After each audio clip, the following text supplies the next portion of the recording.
तुमने ऐसे अचानक मुझे बुलाया, सब कुछ ठीक तो है ना? अमन, कुछ ठीक नहीं है। घर में अब्बू अम्मी हर समय हमारे निकाह की बात करते हैं। तुम जानते हो ना, हम तुमसे बेपनाह मोहब्बत करते हैं और तुम्हारे होते हुए हम किसी और से निकाह के बारे में सोच भी नहीं सकते। जोया, मैं सब जानता हूँ, पर तुम भी जानती हो ना कि अभी मैं किस हालातों से घिरा हुआ हूँ। मेरे पास अभी कोई नौकरी नहीं है। अगर ऐसे में प्यार किया, जहाँ शरद हिंदू वहीं शाजिया मुस्लिम थी। बावजूद इसके दोनों के बीच बेशुमार प्यार था। शरद शाजिया से शादी करके उसे घर लाता है। दरवाजे का डोरबेल बजते ही गंगा कहती है, अरे ये इतनी देर सांझ किसने दरवाजे पर दस्तक दी है, देखती हूँ। जैसे ही गंगा दरवाजा खोलती है, शरद हिचकते हुए कहता है, माँ, वो माँ, ये। अरे ये क्या हुआ शरद बेटा, तेरी तबीयत तो ठीक है? और तेरे बगल में ये बुरखा पोश कौन है? माँ, ये शाजिया है, मेरी बीवी और आपकी बहू। ये सुनकर जैसे गंगा का गुस्सा 7वें आसमान पर आ पहुंचता है। शरद, तू होश हवास में है, कहीं बौरा तो नहीं गया? माँ, शाजिया आपकी बहू है, हमने आज ही शादी की है। अस्सलाम वालेकुम अम्मी जान। अरे हट परे नाश पिटी, मैं इस बुरखा पोश को अपनी बहू बिल्कुल नहीं मानती। दुनिया में कुंवारी लड़कियों का हड़ताल हो गया था क्या, जो तूने इस मुसलमानी से शादी कर ली? बहुत हो गया माँ, आप सिर्फ मेरी बीवी की नहीं बल्कि अपनी बहू की बेइज्जती कर रही हैं। आप ही तो कहती हैं ना कि लड़कियों की जात पात और परिचय उसके ससुराल के साथ ही शुरू होता है। फिर क्या हुआ?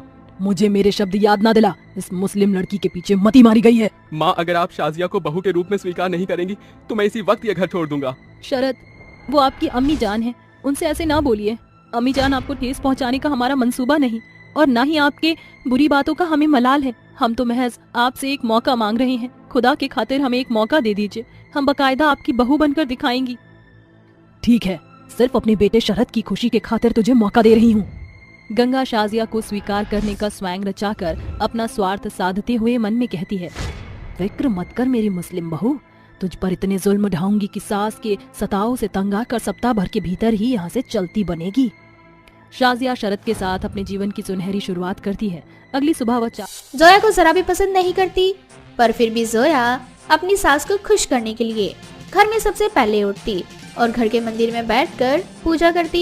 ये सब कुछ जब जोया की सास देखती है तो उसे बहुत गुस्सा आता है। कलमुही कहीं की, अरे नास पीटी कहीं की, तेरी हिम्मत कैसे हुई मेरे घर के मंदिर में कदम रखने की? उल्टा कहीं की, तू मेरा धर्म भ्रष्ट करना चाहती है क्या? अरे करमजली, तेरी हिम्मत कैसे हुई मेरे घर के मंदिर में घुस के पूजा करने की? तुम जैसे मुसलमान मेरे घर के मंदिर में नहीं घुस सकते और ना ही मेरे घर की गीता को हाथ लगा सकते हो। तेरी हिम्मत कैसे हुई मेरे घर के मंदिर में आने की और मेरी देवी माँ की पूजा करने की? पर माँ जी, देवी माँ तो हम सबकी है ना, इस पर तो हम सभी का अधिकार है। और क्या हुआ अगर मैं मुसलमान हूँ तो क्या माता रानी की मैं पूजा नहीं कर सकती? आखिर ये कहाँ लिखा है माँ जी कि एक मुसलमान लड़की भगवान की पूजा नहीं कर सकती? मेरी आस्था भी उतनी ही सच्ची है माँ जी जितनी कि आपकी। बस कर कलमुही, मैं बस अपने बेटे की वजह से तेरी शादी अमन से करवाई हूँ, वरना मैं एक मुसलमान को अपने घर की बहू कभी नहीं बना सकती। और अगर मैंने तुझे अपने घर की बहू बना ही ली है तो बहू बनकर रह, मेरी माँ बनने की कोशिश मत कर। और खबरदार, अगर फिर से मेरे घर के मंदिर में घुसने की कोशिश। 4 बजे के पहर उठकर कहती है, सूरज चढ़ने से पहले मुझे भोर की नमाज अदा करनी होगी। शाजिया नमाज अदा करने बैठ जाती है। तभी वहाँ से गुजर रही गंगा कहती है, पहले ये मुस्लिम बहू तेरे घर को मैला करे, इसे सबक सिखाना पड़ेगा। अरे ओ मेरी मुस्लिम बहू रानी, जल्दी से मेरे लिए चाय बना कर ला। गंगा जानबूझकर शाजिया को नमाज के बीच से उठाने के लिए ऐसा बोलती है। कुछ देर बाद नमाज अदा करके शाजिया गंगा को चाय देती है। ये लीजिए अम्मी जान, आपकी चाय। घंटे भर बाद चाय ला रही है। अरे तब से क्या गुइयां छील रही थी? अम्मी जान, हम सवेरे की नमाज अदा कर रहे थे। अल्लाह की इबादत के बीच से उठना तौहीन करना होता है, इसलिए देरी हो गई। शिव शिव शिव, यही दिन देखना बाकी रह गया था कि गंगा के घर में गीता की जगह कुरान की किताब पढ़ी जाए।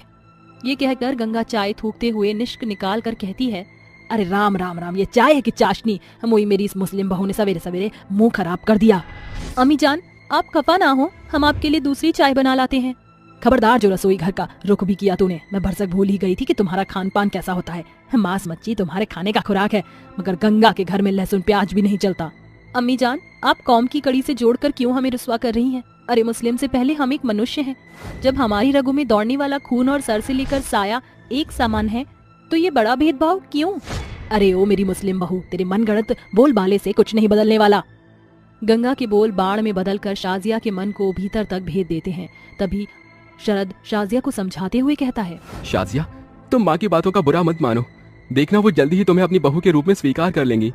शरद, हम अल्लाह से यही दुआ करते हैं कि रंजिश हमारे घर से जल्द रुखसत हो जाए।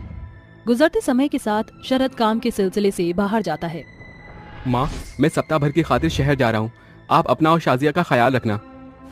शरद को घर की दहलीज से गए कुछ ही पल हुए थे कि गंगा के गुस्से का गुब्बार शाजिया पर फूटता है।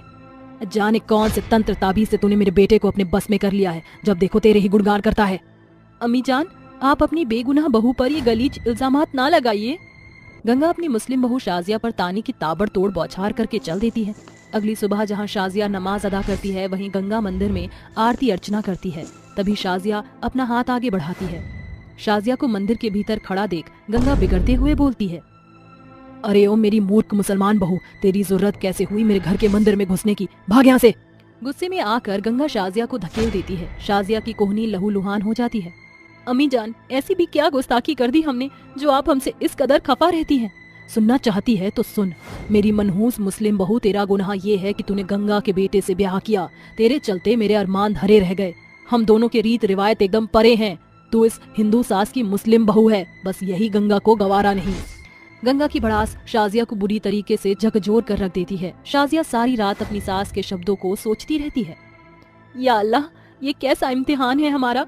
मुस्लिम होना हमारे मरहूम होने की वजह बन गया। रात के सन्नाटे में शाजिया की सिसकियां पूरे घर में गूंज उठती हैं। अगली सुबह गंगा जब सीढ़ियों से नीचे उतरती है, उसी बीच उसका पांव सीढ़ियों के बीच में उलझता है, जिसके साथ में सीढ़ियों से गिरते हुए गंगा बेहोश हो जाती है। ये देख शाजिया स्तब्ध हो जाती है। या अल्लाह, अम्मी जान का सर तो लहूलुहान हो गया है। शाजिया डॉक्टर को खबर करके घर बुलाती है। डॉक्टर साहब, सब खैरियत तो है? देखिए मिसेस शाजिया, आपकी सास के सिर में अंदरूनी आघात हुआ है, इसीलिए इनके रिकवरी में आसपास का माहौल इनके मन मुताबिक ही रखना। डॉक्टर की सलाह सुनकर शाजिया कहती है, अम्मी जान की सलामती से बढ़कर मेरे लिए कुछ नहीं, मगर अपनी सास के लिए मुझे अल्लाह की शौबत छोड़नी होगी तो मैं ये करूंगी। शाजिया अपना बुर्खा पोश पहरावा छोड़कर गंगा के लिए खुद को साड़ी के सांचे में ढलते हुए पूजा पाठ करने लगती है। वह सारा समय सास की सेवा बाड़ी करती रहती। शाजिया की मेहनत ने गहरी छवि छाप छोड़ी और सप्ताह भर के भीतर ही गंगा अपने पांव पर दृढ़ खड़ी हो गई। अम्मी जान, आप ठीक हो गई? गुस्ताखी माफ करना सासू माँ। शाजिया को सहमा हुआ देखकर गंगा की आंखों से पश्चाताप की फुहार बरस पड़ती है। बस कर बहू, अपनी सास को और शर्मसार ना कर। मेरे सेहत के लिए तूने अपने मुस्लिम मजहब को छोड़कर हिंदुत्व के जुएं को उठाया। मैंने तुझे तेरे मुस्लिम कौम के कारण कितना कोसा, बावजूद इसके तूने बहू का फर्ज बखूबी निभाया। तुझे तेरी सास के लिए ये साधारण शब्दकोश सीखने की जरूरत नहीं, ना ही तुझे अपने रीत रिवायत को छोड़ने की जरूरत है, क्योंकि अब मुझे मेरी मुस्लिम बुर्खापोश बहू मंजूर है। ये सुनकर गंगा की मुस्लिम बहू की आंखों से खुशी की बदरी बरस पड़ती है। या अल्लाह, हम ताउम्र शुक्रगुजार रहेंगे क्योंकि तुमने हमारी झोली खुशियों से भरपूर कर दी। इस तरह हिंदू सास और मुस्लिम बहू एक ही छत के नीचे हंसी खुशी रहा करती, जहां दोनों न सिर्फ दिवाली के दिए साथ जलाती बल्कि ईद की सेवैयां भी साथ मिलकर खाती। महज मजहब के कारण जाने कितने ही प्यार के परिंदों को अपने प्रियजन को खोना पड़ता है, जिसका मुख्य श्रेय समाज के कुछ तबके की सोच है। मगर याद रखिए, कोई भी कौम इंसानियत